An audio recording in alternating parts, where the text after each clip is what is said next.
আমি নিজের জীবনের ঘটনা থেকে বলছি আর কি। আমার ইন টোটাল 4 সন্তান। এক সন্তান আল্লাহ নিয়েছেন, এক সন্তান আল্লাহর কাছে আছেন, জন্মের পরেই আল্লাহ পাক তাকে নিয়েছেন, আলহামদুলিল্লাহ। ইনশাআল্লাহ তার সাথে আমাদের জান্নাতে দেখা হবে ইনশাআল্লাহ। আর এখন আমার 1 মেয়ে এবং 2 ছেলে। তো প্রত্যেক ছেলে এবং মেয়ের সময় ওয়াইফকে ঢোকানো হয়েছে আমি জায়নামাজেই। যতক্ষণ পর্যন্ত বাচ্চা আমার হাতে আসে না আমি জায়নামাজেই ছিলাম। এবং আমি দেখেছি যে আল্লাহ যে আছেন, আল্লাহ যে মানুষের এত কাছে, আল্লাহ যে দোয়া কবুল করেন, শোনেন, মানে আমি হৃদয় থেকে উপলব্ধি করেছি। এই কথাগুলো তো বোঝানো যাবে না, এগুলো তো আমি কোনো দলিল বা প্রমাণ দিয়ে আপনাকে বোঝাতে পারবো না। এটা আপনি ফেস করলে না, ফিল করলে বুঝতে পারবেন।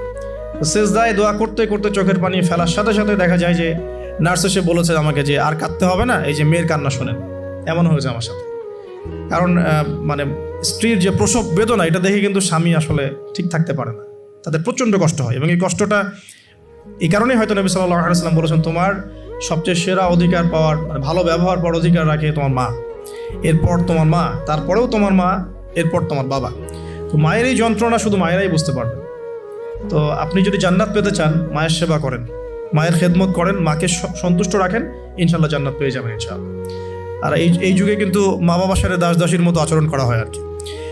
তো খেয়াল রাখবেন এই বিষয়গুলো, মায়ের হকটা কখনো নষ্ট করেন না।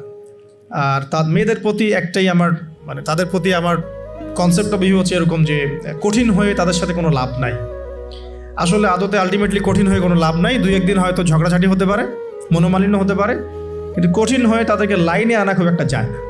নরম হয়ে বুঝিয়ে সুঝিয়েই, ভালো ব্যবহার, ভালোবাসা, মহব্বত দিয়েই সম্ভব ওদের মন জয় করা, আদারওয়াইজ সম্ভব না।